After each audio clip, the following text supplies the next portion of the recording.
This is a Film Stories original podcast. This episode is brought to you by Indeed. When your computer breaks, you don't wait for it to magically start working again. You fix the problem. So why wait to hire the people your company desperately needs? Use Indeed's sponsored jobs to hire top talent fast. And even better, you only pay for results. There's no need to wait. Speed up your hiring with a $75 sponsored job credit at Indeed.com/podcast. Terms and conditions apply.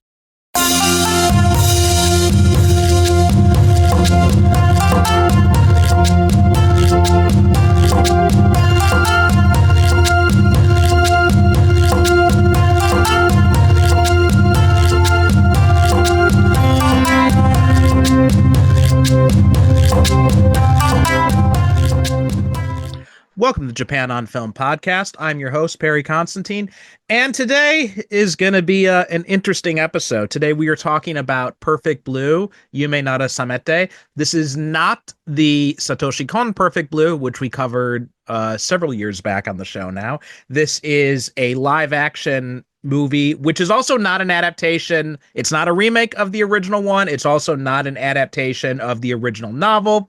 It's an adaptation of a short story from a spin-off anthology. So it's a very kind of roundabout way of getting to that. But my guest today to talk about this is Michael Hale. Michael, how you doing today? Hi, I'm good. Like we were kind of talking about before the pre-chat, wish it was a bit under better circumstances, but we will make the most of this delightful experience until we too can sing the song properly at the end of this nightmare. I don't think we're going to get to that point. But before we get into all that, why don't you've been a guest before on the show, but why don't you remind people about who you are, what you do, all that fun stuff? Sure.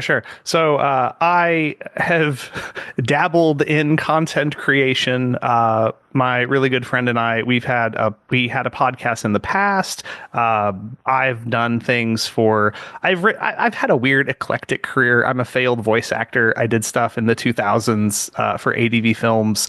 I have published RPG content. I've done all kinds of weird stuff. My life is essentially now, for the long time, been in education. So I have a background in teaching English at the collegiate and the high school level. So currently I teach high school English to delightful, wonderful children. And my spare time is spent consuming and critiquing media in some fashion or the other. At the moment, since I've been on your program, I don't have nearly as... I also used to publish things for Comicosity before that website imploded and is now... you can find it on the Wayback Machine on the internet, I think. So my internet footprint at this point in my life is smaller than it was before, but in some ways happier for it. It's been not having to keep up with trying to create so much... positively and negatively lends me time to consume much. So this has been the consumption phase of my life. But when I'm not consuming, I teach English. So it's a good time. Okay. And of course, your former co-host, I guess now, and you get on your podcast, Connor, you guys have both been guests together on this show a few times. So, but today we got you writing solo. Indeed. I think the last thing we did together, it was Akira. I believe so. Yes, I believe Akira was the last time you guys were both on. Yeah, and then before that, you were on for the Twilight Samurai. Was I think the first time you guys were both on. Yeah. But yeah, so as I mentioned, we are talking about Perfect Blue, Yume Nara Samete, which is it's the title in both English and Japanese. The English version, some versions just title it Perfect Blue. Sometimes they have the Japanese subtitle along with it. But the actual translation of the subtitle is basically "Awaken Me If This Is a Dream" is kind of like the translation of that subtitle. And so Perfect Blue has kind of an interesting history. So obviously most people, when you say Perfect Blue, their mind goes right to the Satoshi Kon film. That is like the most popular version of this franchise. But what people may or may not remember, or may not know to begin with, is that it was based on a novel by an author named Yoshikazu Takeuchi. And Takeuchi also wrote a spin-off of the novel, which featured, I believe it was 3 short stories And one of those short stories was Yume Nara Samete. And all of it was, none of these stories are connected to the events in the original book or in the Satoshi Kon film. They're all just kind of ruminations on the same theme of like idols and the fans who worship and, idolize and stalk them and all that kind of stuff. So all three stories were like kind of ruminations on that same type of theme. And even the Satoshi Kon film itself was not really a direct adaptation of the novel. Kon took like the basic idea behind the novel story and then just kind of did his own thing with it. And so much so to the fact that apparently in the English version of the novel, which I have not read, but I found this out doing some research for this, Takeuchi actually said in his afterword that he preferred the movie to his novel. He said the movie did a much better job of telling the story than his novel did. So it's one of those rare instances, like with Chuck Palahniuk in Fight Club, where the author actually preferred the movie adaptation to their original work. Which is very high praise. I think it's got to be a weird situation to make something and be like, man, I did this. And then someone else comes along and kind of makes a spin on it. You're like, actually, that was good too. That was better. That was even better. Yeah. But yeah, like I said, most people know Perfect Blue from the movie. And usually at this point in the show, I ask the guests, what's your history with this movie? Obviously, you don't have any history with this version of the movie because you asked me, what would you like to talk about? And I said, well, I've been curious about this movie for a very long time. I heard about it years ago, and I'm like, wait, there's a live action version of Perfect Blue. And like many people probably, when they heard about it, they probably thought it was a live action remake of the Kon film, or they thought it was just a live action adaptation of the original novel. And it wasn't until doing research to prepare for this episode that I realized that no, it's this adaptation of this short story that is a spin-off of the Perfect Blue novel. So it's a very interesting kind of roundabout way they did that, which is something we'll talk about as we go on through this, because there's some definitely ways they could have used that to greater effect. But what is your association with Perfect Blue in general? So I grew up as a 90s kid, and like a lot of 90s kids in America, anime usually fell into one of two categories. It was Dragon Ball, Sailor Moon, and Pikachu, and hentai. And that was really how things kind of got demarcated when you're a little kid. You don't really, obviously I didn't understand quite what hentai was, but some covers of VHS boxes in rental stores or things like that, Perfect Blue was one of the ones that always stood out, as it was never put in the kids section, but I would see it and it was animated, and it kind of had the same sort of weird experience, I would say, as like Watership Down. Like, kids see bunnies and then they want to watch it. Thankfully, someone smart at those stores knew, do not put this with the kids material.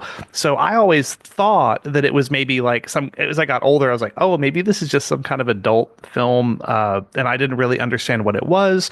And so it was, I think, years later until someone was like, oh man, Perfect Blue, it's a really good movie. And I was like, is it?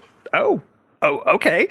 And I watched it without a whole lot of attention to much of anything. And I just thought it was really beautiful, but eclectic and weird. And I didn't really understand it. I guess that was in my 20s.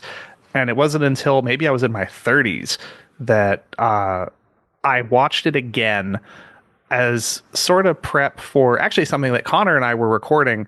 And I don't remember if our friend Haley Wallace was doing something with Perfect Blue with us, but it was like I watched it again as prep for that episode. It was like, man, this is really good. Oh, wow. And all sorts of things I knew clicked into place. And it was like, what a wonderful movie. Oh, gosh. And that got me on a Satoshi Kon kick, because I did not realize I had seen other things he had done after Perfect Blue, but I had watched them out of order. So I had seen Paprika and I had seen other things. So Perfect Blue was kind of a weird, I misunderstood what it was when I was younger. I made assumptions about it. I saw it when I was older or younger. It didn't really click with me. And then when I watched it again with a more discerning care for what was going on, I was able to discover, wow, what a great movie. Really good, fantastic. Accolades all around. I get it. And then obviously that was where I think, like myself, most people kind of leave off. I don't think at the time I don't think there was a translation of the original story, so I didn't have anything else to go to read, and there wasn't at least as I recall, any easily accessible version of this movie, which was actually extremely hard to track down. It was very hard to find this movie. I don't know if it just never got any kind of English company to port its translation, but this thing was a secret, and it was buried under a rock, and it was very difficult to find. So Perfect Blue, it's just kind of a weird trilogy where one is more, even if you Google Perfect Blue 2002 live action, the only thing that comes up is the Satoshi Kon movie. So it was actually a little hard for me to actually even find some information to look up about this, because it would keep going back to the superior version of the material. So my experience with this has actually been really interesting in that it's very hard to find material for. I was able to track down a version of it, but it's been a journey. But I think, like most people, I misunderstood what Perfect Blue was.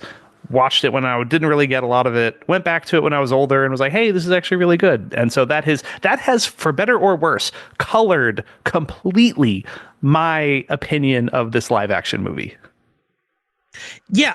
So I got a history with Perfect Blue too. Like yourself, growing up in the 90s. Yeah, that was kind of my same impression of the anime scene back then. You'd have the stuff for kids, you'd have the stuff that was a little bit more mature age, and then you would have the stuff that was just full on hentai.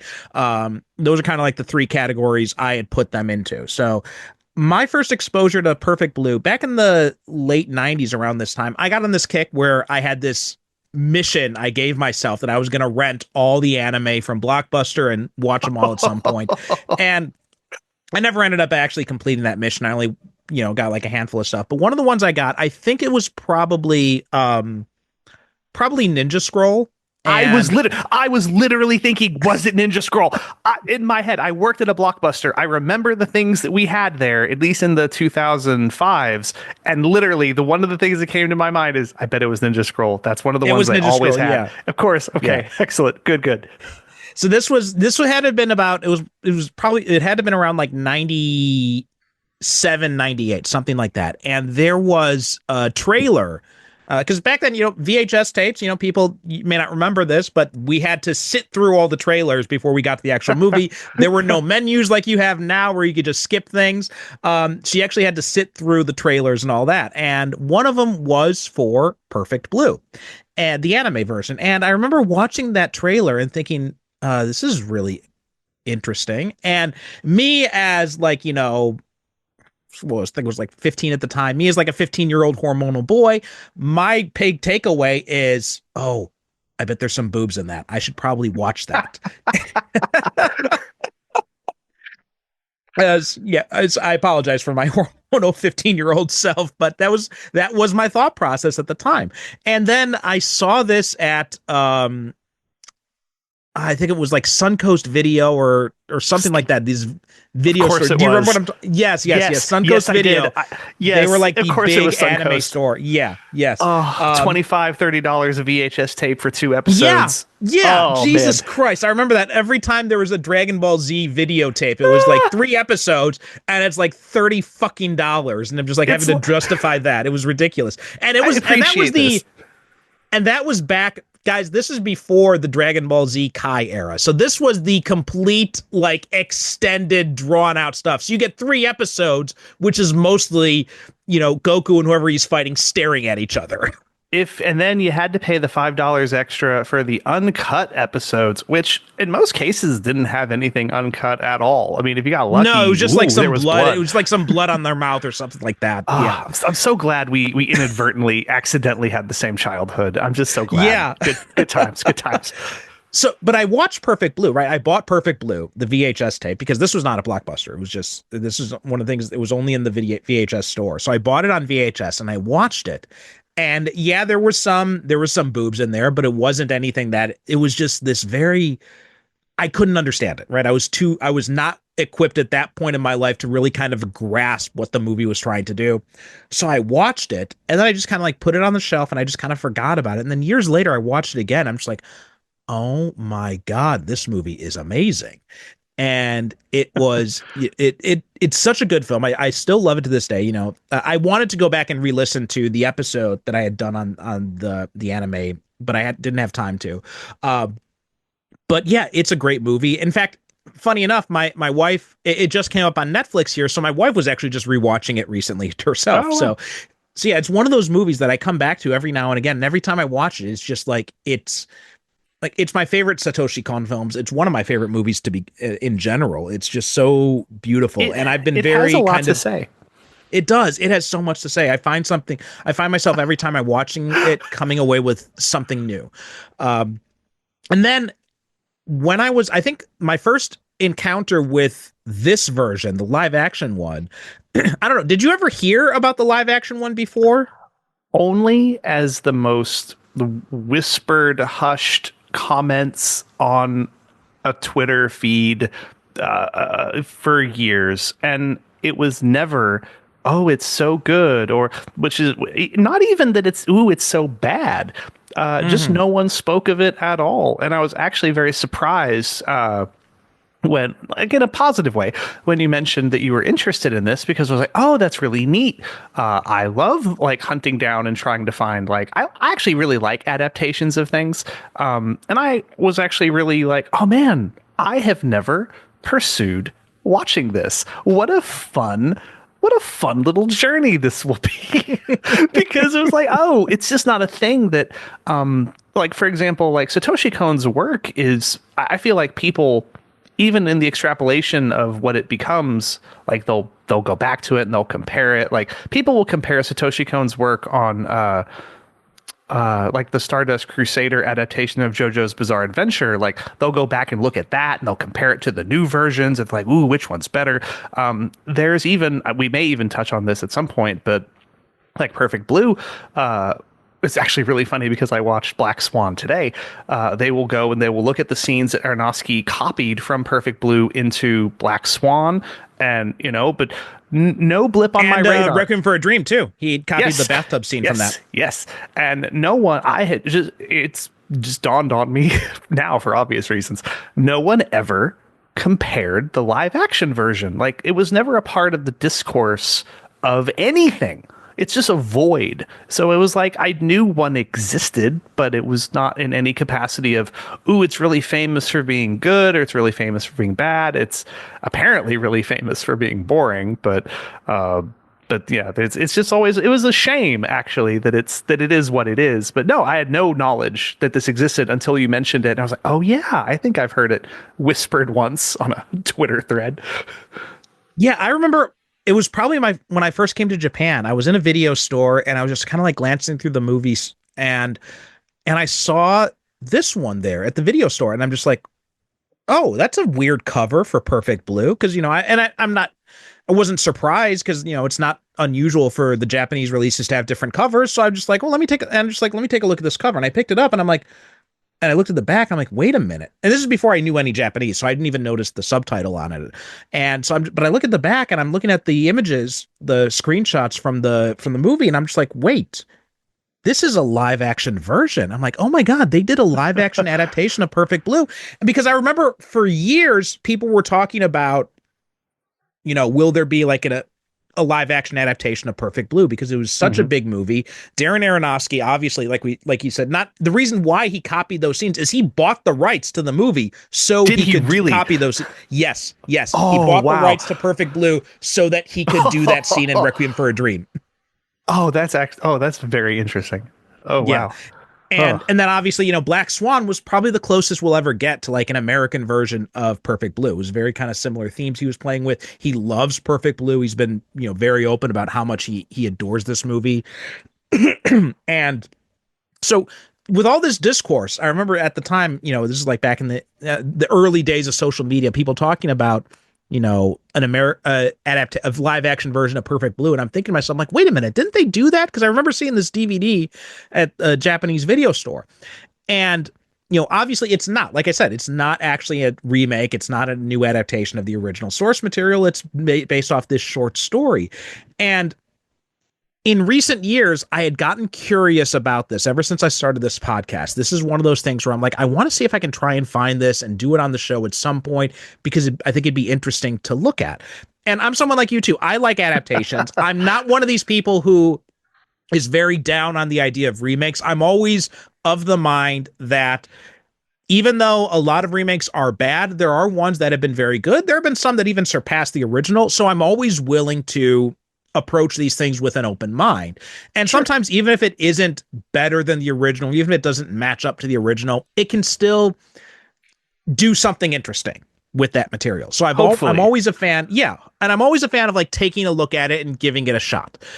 And so I was very curious about this movie. And when I finally managed to track it down, and then I was looking at the reviews on Letterboxd and seeing just like overwhelmingly negative reviews. There are actually a few positive, like 7%, 19 reviews are 5-star. I don't know how that happened, but overwhelmingly negative. And the people who posted reviews, more often than not, they talk about like you said, how boring it is. And yeah, it is very boring. In fact, it's unfair how boring it is. It is. I mean, I have to publicly apologize to you, because you asked me, what do I want to cover? And I said, well, let's try the live action Perfect Blue. And you said, okay, sure. And I'm just like, as I was watching this last night, I'm like, oh God, I'm probably going to get an email from Michael when I wake up in the morning being like, never fucking talk to me again after making me watch this piece of shit. No. And like I was saying, there is some serendipity to, again, in the conversation about adaptation, I think in this case, it reinforces something that I think is very important in kind of like we were talking about, when art doesn't have to stay one thing. People should be allowed to take something and make it their own and see what they want to add to it. And I think that it is a miracle that Cohn was able to take something. So everything that I've sort of heard is essentially the live action Perfect Blue 2002 movie is very close in some ways to what what would have happened if Cohn had not been able to make the movie, his animated movie. This is probably very close to what would have happened, and God bless that did not happen. But all the things that Cohn added, the paranoia, the mental breakdown, the stress, the idea that the stalker, and I'm sure we'll kind of broadly cover the plot here in a second, but the idea that the stalker wasn't the real antagonist necessarily, that there was a whole other villain kind of orchestrating things. It had her own issues, which were, one of the greatest. I wouldn't call it a jump scare, but the main heroine in the animated movie, watching someone parade around in her clothes, trying to be her, is such one of the most unintentionally, like, oh my God, like it's not even a twist. It's just oh Jesus, this is what's been happening. And that kind of spooky kind of, oh my God, like that's all really good stuff that Cohn wanted to put in. And I'm glad he did. And to be fair, the Toshiki Sato, who directed the live action one, he is very well known for certain movies. I won't repeat the names of some of them, but they are very... It borders on erotic art, and that's another reason why I'm so shocked. Is this didn't even?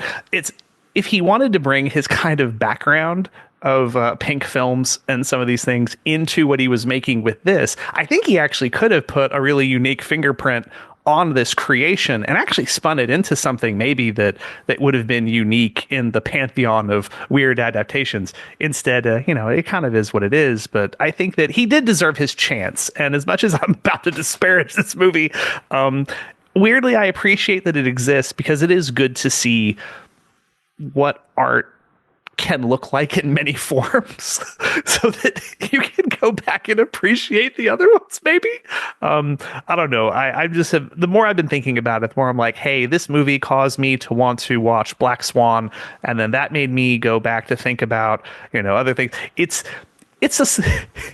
a very boring piece of creation that has genuinely caused me to think about, what is adaptation? Why do we look at it? Should people deserve to do this? Should Spike Lee have remade Old Boy? Like, why are we? No. Like, exactly. But we only know that after the fact. And so this is kind of one of those, Schrodinger's Perfect Blue, before either of us had watched it, could have been amazing. Just thinking about all the things that could have been adapted and changed. And now that we've seen it, music, yeah, which I'm sure we'll. So do we want to cover, I guess, how do we tackle this? Because it is weirdly similar to Perfect Blue, but also dissimilar. Do you want to handle how it is? Okay, I guess since I was curious as to when I pitched this, like, what's something you're interested in? What did you want this to be? What is it? And is there any value in what it is, one way or the other, good or bad, even if it's just, to rag on it? So I'm going to answer the last question first, and I'm going to answer that with an emphatic no. Okay. There is nothing worthwhile about this movie. It's just very fair. It's so lazily shot. The acting is atrocious. The writing is nonsensical. And even like, the fact you mentioned, I didn't know that about Toshiki Sato, but I just, glanced at his filmography as you were mentioning that. And yeah. You know what? It's funny because the freaking cover is more erotic than the actual movie. Like she's got, they got this bare nipple on the cover, and there's no nudity in the movie or anything like that. It's like, this guy is a pink director, and you didn't bring in any of those sensibilities. It was very weird. How do you have now Amori, one of the most bizarre, like, am I wrong? Isn't he like the main character in Ichi the Killer?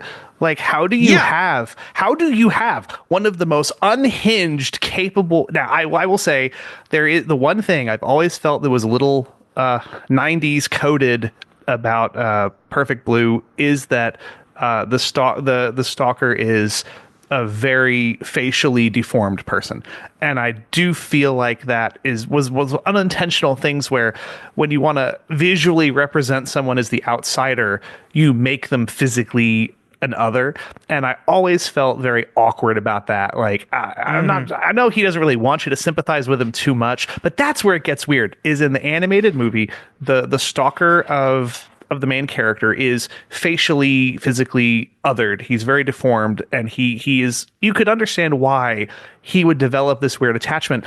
Horibe in this movie is just a lonely, regular dude. And at first I was like, man, well, I'm glad they didn't make him, like this. But he is just, how do you take someone who has such an interesting range, actually, of being able to play such a bizarre character, and you just make him the saddest sack loser? I don't know. Maybe that was the intention. Like, oh, you should really see what a real neat stalker is like. And unfortunately, it is very boring. Yeah, I mean, like like you said, like, Omori is a good actor. He's done great stuff before. Like you said, Ichi the Killer, he's amazing in that. And I don't know if it's the director. I don't know if it's the material. I don't know if he hated being in this or what, but it's just like he's sleepwalking throughout this whole thing. And Ayaka Maeda, like, does she even know how to emote at all? She's got like one facial expression the entire freaking movie. I kept watching her. I'm just like, there's nothing in her performance. It's just like dry reading of the lines. I guess just if anyone doesn't know. Well, actually, but first, I do want to say I want to answer before I forget about this. I did want to talk about that one question you mentioned before, which was, what did I expect this to be, or what did I want this to be? I'm curious. What I wanted it to be, because I am very interested in new adaptations of a source material, right? So, it's one thing to do a remake of a movie. It's another thing to go back to the original source material and do another adaptation of it. I think that's always a really interesting exercise. And I'll use one example that I thought would have been very cool is The Crow, because The Crow, the movie, is very spiritually similar to the comic book, but in terms of the actual content, it's actually very different. There's a lot of liberties they took with that movie. And with all the talk about remaking The Crow, my whole thought process of it was, I think it'd be really interesting to go back to the original graphic novel and try to make a new adaptation of it, which even the most recent Crow movie didn't do. It just took the names of the characters and it did its own thing, and it like recreated like 2 panels from the comic, and that's about it. But other than that, like, it wasn't really an adaptation. It wasn't really a remake or an adaptation. It was just this other bizarre thing with these 2 characters, these 2 familiar names in it, and that was it. And so going into this, I thought it'd be really interesting to see, like, how are they going to go back to the original novel, and what are they going to do with it that's going to set it apart from the anime version? And obviously that's not what we got, because it is an adaptation of a different story. But still, I was hoping that we'd get, I don't know, at least something. I mean, you have this whole kind of like Lynchian idea of the fan turning into the idol, which it's just like, and I post, this is what you get when you want to be David Lynch, but you don't have an ounce of creativity. It's kind of what I landed on. Oh my gosh, I would say even an attempt at Lynchianism would have been much more interesting, than what we got. A man who loses his own penis should have been. God, even saying that, you would think a movie where a man loses his penis would actually be interesting. This was one of my caps. This was one of my all caps notes that I wrote down. Like, really? How do you not notice your dick is missing? How do you not notice it? I just like, what the hell? I am always aware that it is there. If my gosh. If it just suddenly disappeared, I'd be like, oh my God, something feels weird. The journey to this movie has been worth it, if only for this moment. I will admit, okay, so I, as prep for this, it was actually extremely difficult to find this movie. Eventually I did find it, and I fell asleep 3 times trying to get through it. Not once, not twice, 3 times. And I will say, I was actually more I want to say intrigued. I fell asleep about to the point where it was very, very, like 10 minutes in, like Haribe's character is bumbling all over himself, talking to the lady that comes into the grocery store. She's like, hey, come work for me. And he's like, I don't know. Like really, really early. Knocked me out just 3 times in a row. And sometimes that's not the movie's fault. But there's this rule that one of my film teachers gave me a long time ago, and it's pretty much held true ever since.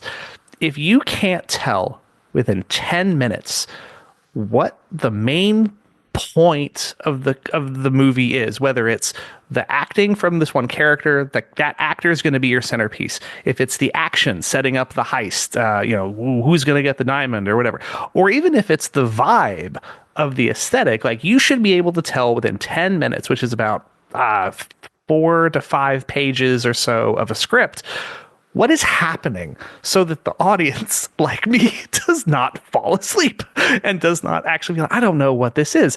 And I do know that sometimes Japanese filmmaking sensibilities can tend for longer cuts and things like that. So it's not like I'm trying to rag on what was that opening, but the beginning of this movie starts with, it is a car ride, and it's someone saying, hey, what's that song you're listening to?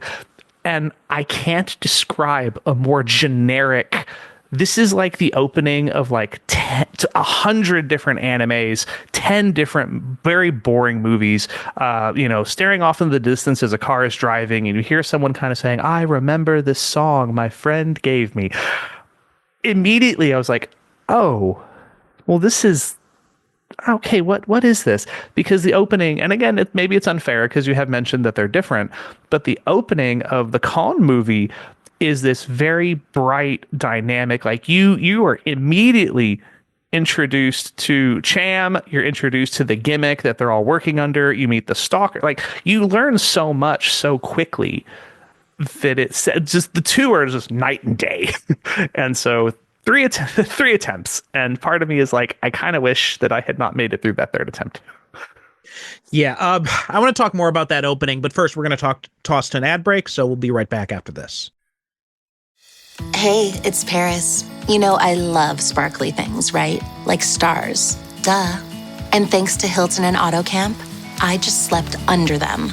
Picture me, serving looks by the fire outside my luxurious Airstream, making s'mores with the kids, while a national park is our backdrop. The great outdoors meets Hilton hospitality. That's hot. Explore all the new ways to stay at Hilton.com. Hilton for the stay. This podcast is supported by FX's English Teacher.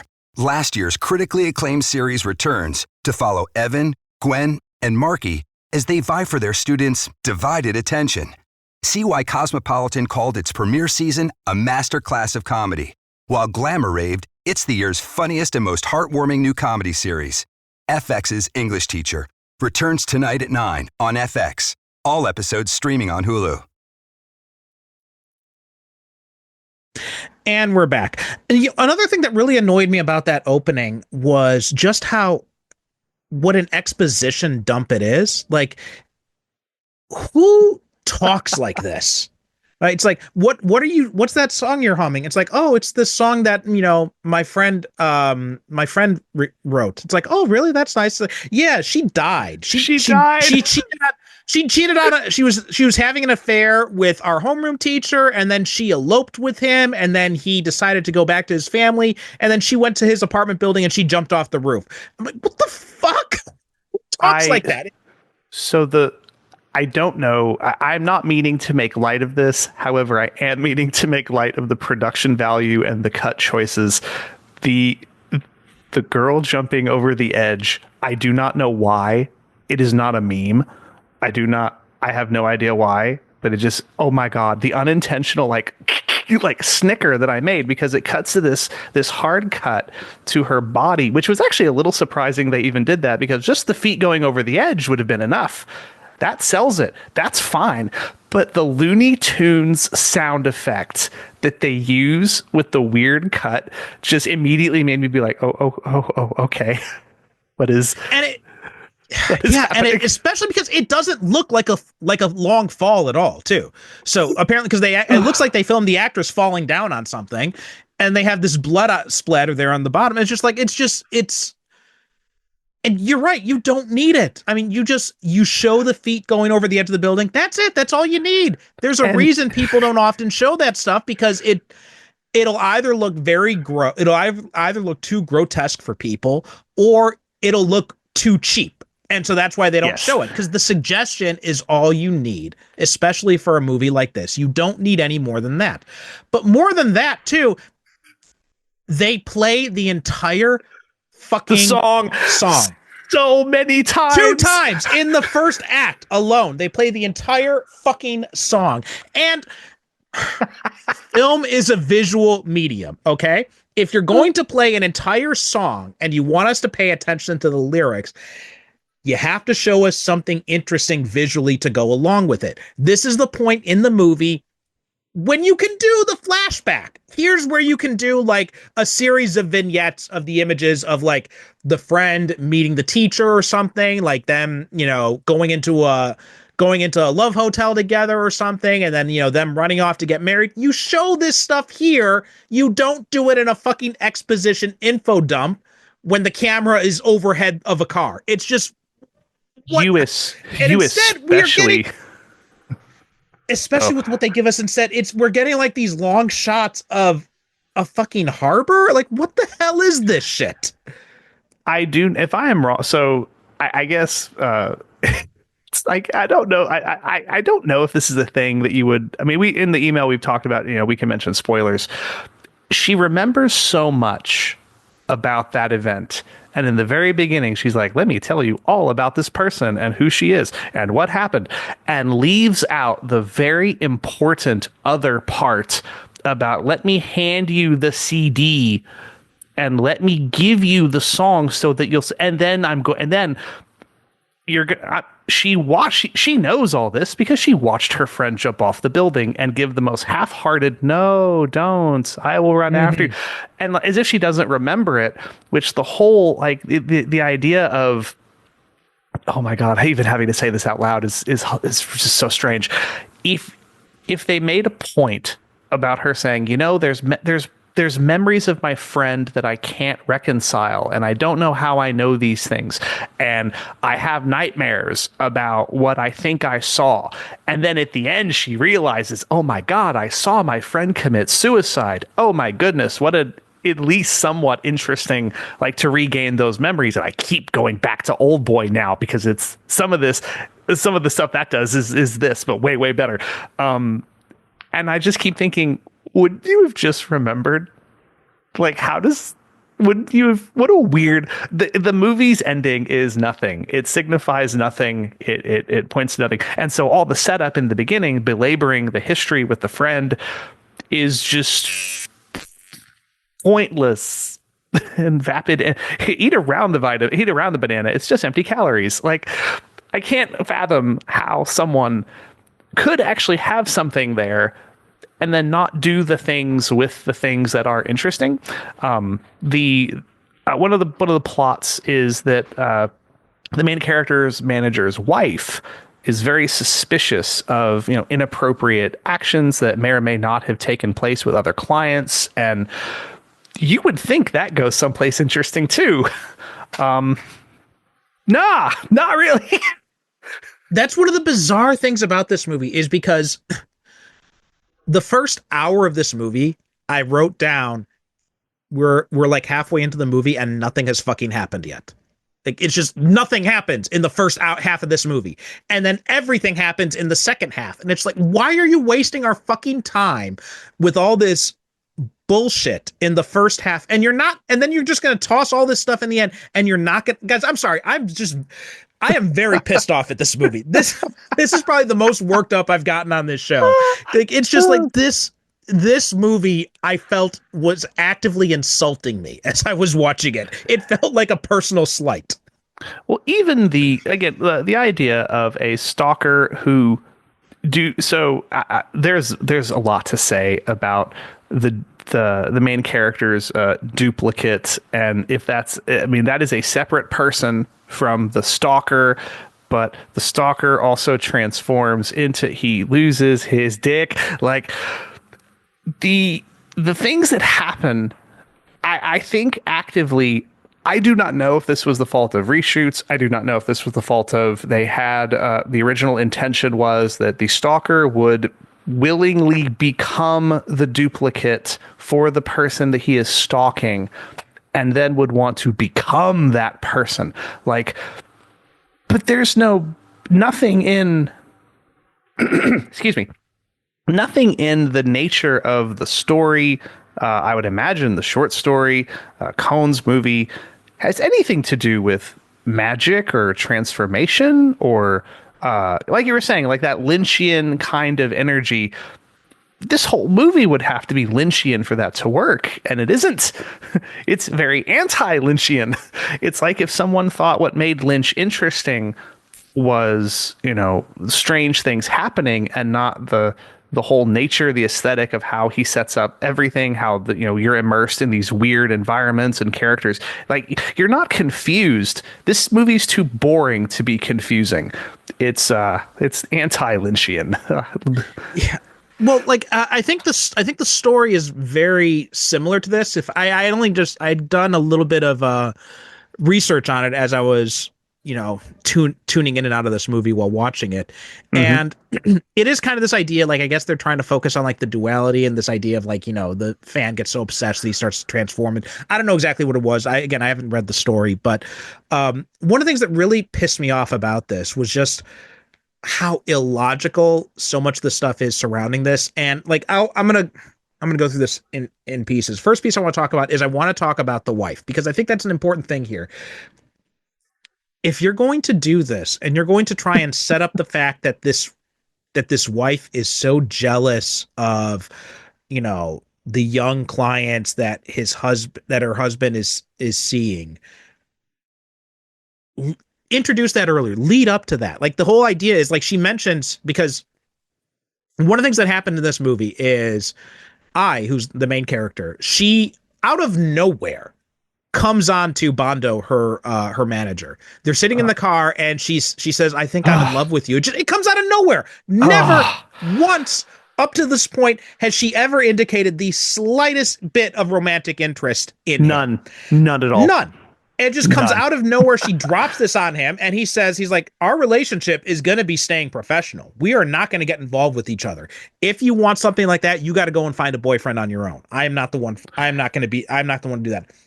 And then he goes home, and his wife is talking to him about his relationship with and she makes reference to this other client he used to have named Michiru, I think. And she talks about how she was killed.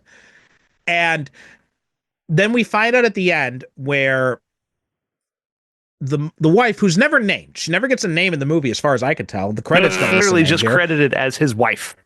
Yeah.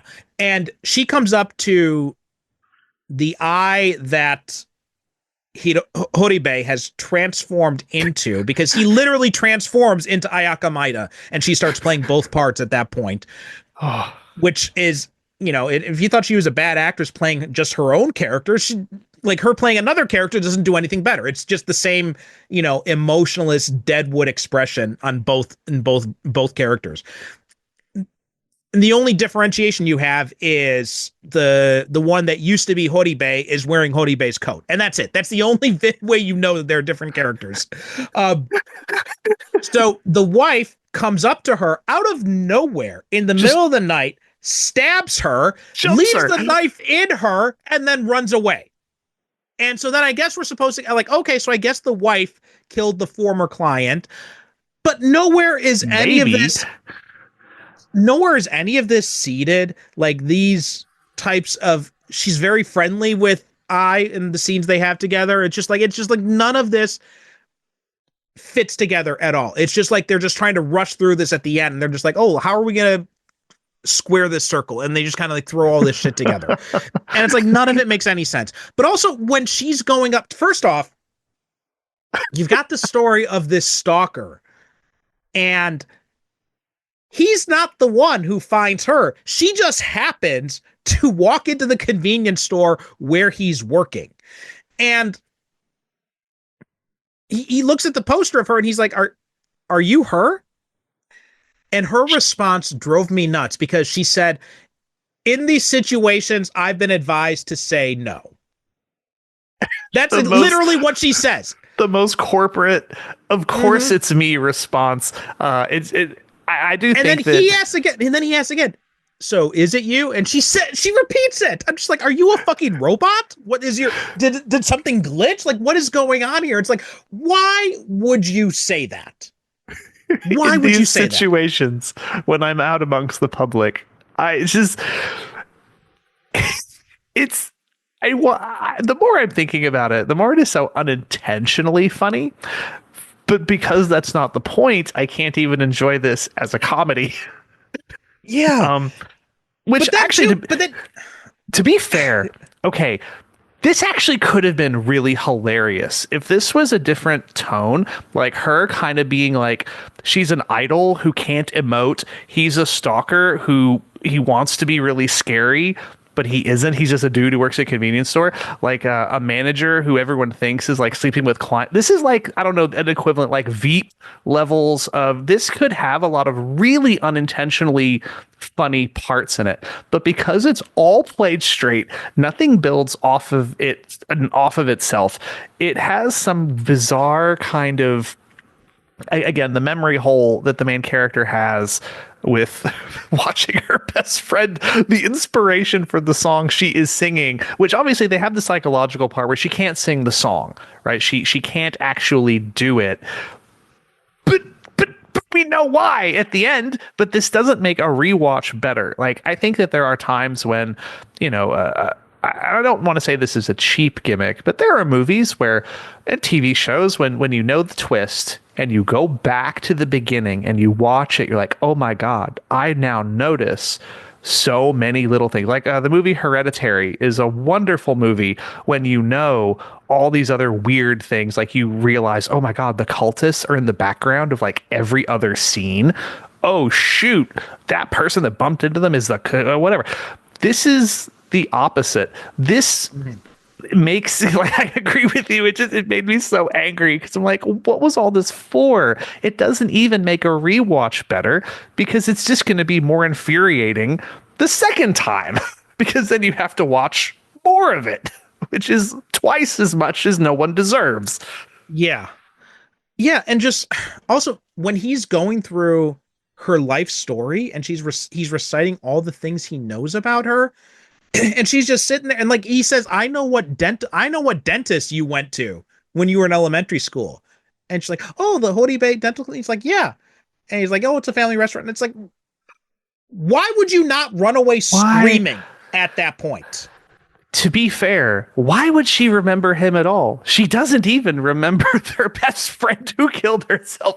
Like, it's weird. They're trying to build like that. I've known you for a long time, but without any of the buildup. Like, I could see that being really horrific. Like, if the theory crafting of how this slop could have been better is just mind numbing. Like, somehow he meets her and they're having a conversation and he accidentally mentions something and it like tips her off. She's like, wait, what do you mean? And he's like, nothing. He's like, wait, I know you. And then runs away.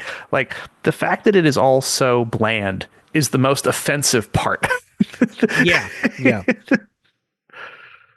I mean, and I guess I still don't even really understand what the hell is this? Because, he mentions the Hody Bay Dental Clinic. So I'm like, was he there the whole time? Did they grow up together? Because he looks a lot older than her. He even mentions that he's older than her. So it's just like, I don't understand what the relationship here is they're trying to set up, because none of this makes sense. None of this is ever like followed up on or seeded together in any way that works. It's just all nonsense from beginning to end. It's just, this movie is offensive.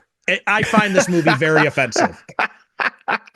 I will say that it is very unfortunate, in that it made a good movie. I guess it's not, but that Cohn saw the source material, or from what I've read, he didn't even like the source material too much.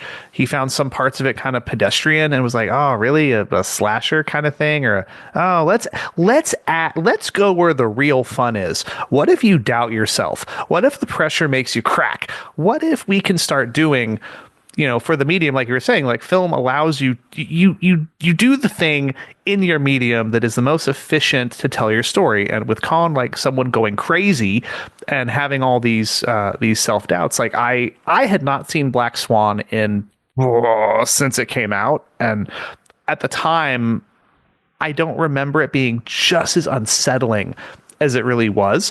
And so even little things in that movie where she's imagining that she's pulling skin off of her finger, or Barbara Hershey like cutting her nails so close that you're going to be like, oh god, she's going to get hurt. Like, those little things are just the mark of, or in the Khan movie, like her reflection staring back at her while her head isn't moving. Like, those are really interesting little things. They're free. Do you know how easy those are to set up? And sometimes I just wonder, why would you make a movie and not do, in this genre, with this, it's just the Aurora Borealis at this time of year, at this time of day, located entirely in your kitchen. Are you kidding? Can I see it? No. It's like, why would you make a movie based on this content with this pedigree of the things that they could do to, I don't want to say like milk off of it, like for in a negative way, but they really could have tried to make something really interesting. And the fact that it isn't is just a shame. I mean, there's so many different, I was rewriting this movie and like trying to think like, how would you make this interesting in my head? And there are so many different things they set up that could have been more interesting than what we got. Okay. So you've got the dead friend, right? And so, okay, well, if she believes, or some part of her believes, that she was responsible for her friend dying, like, survivor's guilt type of thing. Okay, great. Fine. Have her start hallucinating that her friend is there or something like that. Have her like, let's see something with the, what if the stalker is not, is actually the teacher or something like that. right? Or if the stalker was, if he is from the same town, what if he saw this transpired and this is why he's following her around, he's stalking her, and he's trying to blackmail her or something to show like her own psychological torment over, because this has that perfect blue pedigree. You have that psychological pedigree there where people are going to go, we're going to see the name Perfect Blue. It's most famous for the Satoshi Kon film. They're going to go into this expecting a psychological thriller. Make it a psychological thriller. Or, I mean, even if you don't want to go too far off the deep end, you could have even, now, I weirdly find, I'm going to say what I'm going to say, and I guess I hope it makes sense. If Toshiki Sato is a director who has himself a certain mileage of movies that he is used to making, they could have even gone with that I and her friend had a relationship that was not reconciled. Like one of them liked the other one and that it was not reciprocated. And so like the song was kind of the, I really love you, but you don't love me, or vice versa. You don't love me, but I love you. And this song is the last thing I can give you. And the guilt over that unrequited love could have been a thing that over time, I don't know, but the unsaidness of all the space that exists where there, I don't even want to say he could make it titillating. I don't even know if he wanted to make this another kind of movie. I'm actually weirdly now thinking of Black Swan, because Mila Kunis and Natalie Portman's relationship that turns out to not have happened, and the fact that her psychosis, that's fueling her psychosis, that kind of thing could have at least been maybe within the kinds of movies. Maybe he's done more. I don't want to unfairly characterize the man for maybe movies he doesn't make anymore, but something like just something. Or like Mulholland Drive, that whole idea of like, Diane killing Camilla and all that kind of stuff. You could have done something like that here with that kind of premise too, with I and Hiromi. Something like that would have been more interesting too. Or, with the wife, Bondo's wife, like have her be the stalker or something like that, or have her paying off the stalker or something to show, like, to lead up to the fact that she is suspecting, like, even like maybe make the stalker a private detective or something who poses as a stalker, and he comes to her and he reveals, he goes back to her and he says like, look, she's not sleeping with your husband actually turned her down, and she's not able to believe that. She feels like, she starts suspecting a conspiracy. Something like that would have been more interesting too. Like there's so many different ways you could have taken this idea and made it more interesting. Instead, you've got this bizarre plot of Horibe transforming into I, which makes no sense. It makes, and I understand magic realism and all that. It's not supposed to make sense. I get all that, but it needs to have a fucking purpose. It has no purpose in this movie. I was going to say it would have to have a stronger presence in the movie. I mean, they have him losing his facial hair. Like, I mean, I would say they hint at it, but it doesn't. It's not. Yeah, but it just doesn't work. Yeah, especially because and his manager who says to him, he's like your hormones seem out of whack lately. What the hell? Who talks like this? No person in the history of humanity has ever talked the way the characters in this movie talk. I will also say, and again, nothing against long shots. I'm very used to, if it serves the vibes, Haribe has like what I feel like is the unintentionally longest bathroom getting up scene. I think don't quote me on this. I feel like it lasts like 2 minutes of him. Mm-hmm. And I was actually really off put for a bit because I had read a few people and I wish I could actually quote them to give credit to the YouTube channel where this happened. Someone was yakking about this movie and they had made the connection that, they didn't know that Haribe was the stalker. I knew the minute they lingered on him that long, I'm like, okay, we got to get to know our boy. And then he rounds the corner and you see the poster. I'm like, yup, all right. And I was like, oh, that was it? Just he's got the weird poster? I I mean, it's not like he's out there, like collecting photographs of her and stalking where she. I don't know. It was even the idea of. I don't know if they wanted to make the stalker more realistic, and that not every stalker is a Machiavellian psycho who's got 10 cameras and has been following you for years. But they kind of make it seem like he has that connection. So it's not like he's ever spoken. I don't know. I just. So many wasted moments. Yeah. But also, like, to the length of this, because, like I said, this movie drags. It's an hour and 45 minutes, but it feels like it's 5 hours long. And like I said, the first hour, nothing happens of note in that first hour of the movie. It's not even really. You're not really setting anything up because like I said, all the climaxes that all happen, like boom, boom, boom, boom, boom, have no setup. They just happen out of nowhere. So there's no setup here. It's just bullshit for an hour. And I'm thinking to myself, like, if you're going to take this story out of the anthology, why not? And you're not going to have that much space to work with because this story clearly does not have enough meat on the bones to fulfill an hour and 45 minutes, which is why there's so much, pointless long shots in this movie, and why we have to listen to the fucking song 3 goddamn times in a row. If you're going to why not just do an anthology movie? Because this anthology was 3 stories that Takeuchi had wrote. So just do an anthology, get a different director, get a different cast, and do 3 short movies and then put it together as one, like Perfect Blue, and use the title of whatever the anthology was. I can't remember the title of the anthology was. And then you at the very least, this section would not drag as much as, because there is about 45 minutes of actual content in this hour and 45-minute movie.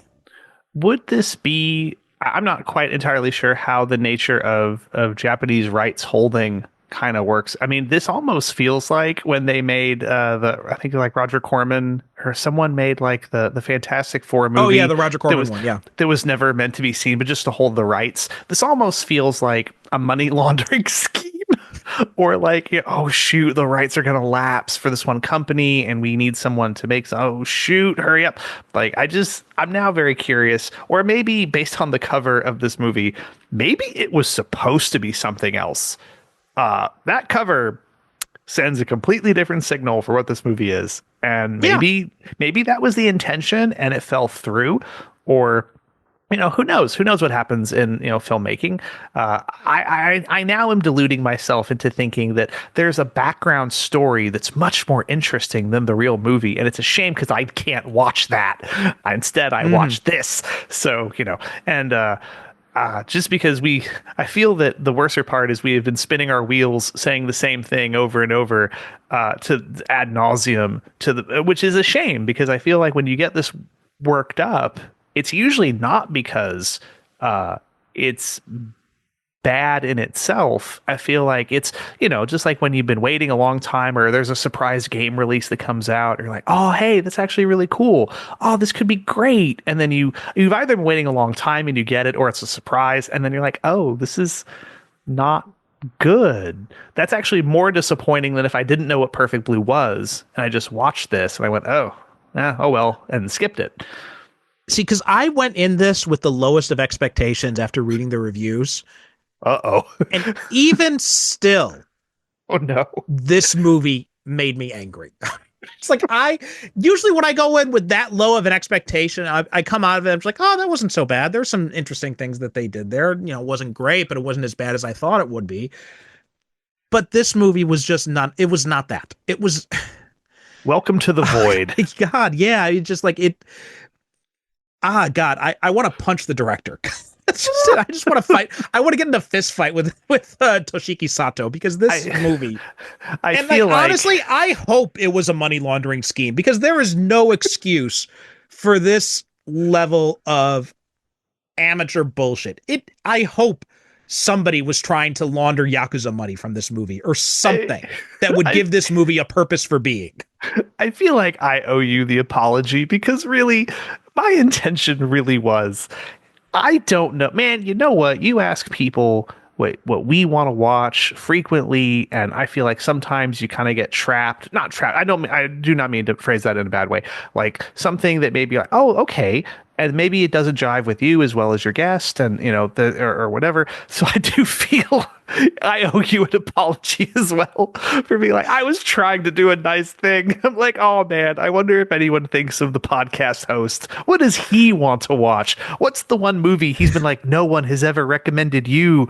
Oh my god, Ayame 2, or Ayane, the Ayane movies. Like there's Ayane 1 and Ayane 2, and no one's ever recommended you. One day someone will do it. And I was like, maybe there's that movie out there that he's just, yeah, he deserves to watch what he wants to watch.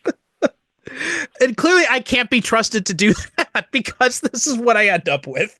This lesson has been recorded in stone for all time. Yeah. It will be engraved on all future, near all human settlements. It is what it is. Yeah. I cannot be trusted to pick the movies for this podcast. That is clearly the message that we take off of this. Look, I will give you. But you know what? Honestly, I don't think either of us owes each other an apology. What really is, Toshiki Sato owes us an apology for inflicting this on the world. Indeed. Gosh. And, I mean, for better or worse, it has no power over us. Like I said, I've never heard of anyone, good or bad, mention this. We discovered this entirely by choice. This was literally sought this out. This was maybe that's what makes me so angry, is I literally sought this out. I tracked down this fucking movie. I brought all this on myself, and I think that's why I'm so mad. This is yes, indeed. This is all. Look, it's like Hellraiser. Like the box was always yours. This movie was always yours. But in the end, we've come out of it. We're stronger. we have lowered the bar we have buried the bar underneath the floor and added a new sub basement. And anything from this point on will be better. Hellraiser, I think, is the perfect metaphor, because I was gonna go with the Ark of the Covenant, but I think Hellraiser is a much better metaphor because I sought this out. I really wanted to watch this, and now I'm stuck in hell. Yes, except at least you get pain or pleasure. Well, this has been more pain than pleasure. This has just only been pain. Like that's one thing. If you're gonna the Cenobites use this as torture, then at the very least, appeal to my male sensibilities or something. Give me something in this movie. But no, not even that. Like, it's just it's at least when you had the Skinamax movies, you at least got something out of it. Like, this just has nothing of value whatsoever. The song isn't even that good. No, it is. That is the worst part. It's not even a catchy, like, it's not even a bop. Like, you can't even come away like humming it. Like, yeah, like, no, it's just it is what it is. Yeah.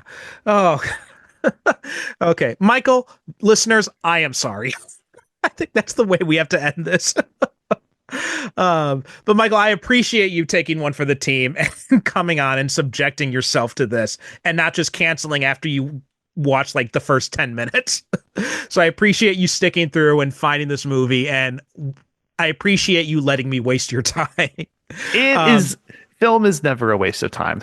Well, this one is, but in general, no. But why don't you tell people if there's anything you'd like to promote or anywhere they can find you, anything like that? All right. So what minimal internet presence footprint I have at the moment, you can find me on Blue Sky Media at Sagas and Stories. That's pretty much what I've been using as my mild rebranding for things. But for the most part, everything else I've been doing has just been being guests for other people's material and just kind of mentally de-stressing until I do choose to make something else. I was doing a little bit on Twitch for a little while, also at Sagas and Stories. I was going through the AI Somnium video games, which was a lot of fun. If you like eye puns, there are a million of them, but they were a good time. But yeah, no, at Sagas and Stories at bluesky.social. That's pretty much where to find me for right now. Okay, great. As for us, japanonfilm.com is the website, Japan on Film on Blue Sky, which is mostly where I am active these days, but also we post release announcements on Instagram and Threads, Japan on Film at both of those, and also on Facebook, just Japan on Film, search for that. And Of course, we are a member of the Film Stories Podcast Network, so please listen up through the credits to hear what is coming up next. Thanks so much for listening, and we'll be back next time, hopefully with a much better movie.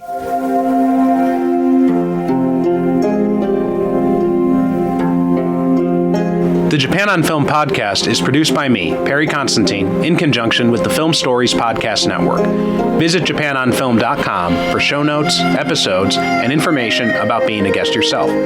You can also reach out to me on the website's contact form if you have questions or comments about Japanese movies or the show itself. The show is at Japan on Film on Threads, Blue Sky, and Instagram, so please be sure to follow us. If you'd like to support the show, you can donate on japanonfilm.com, purchase from our advertisers, or leave a review on Apple Podcasts, Spotify, or wherever you get your podcasts. Join the Film Stories Podcast Network Discord from the link in the show notes to connect with me and many other cinema fans and podcasters.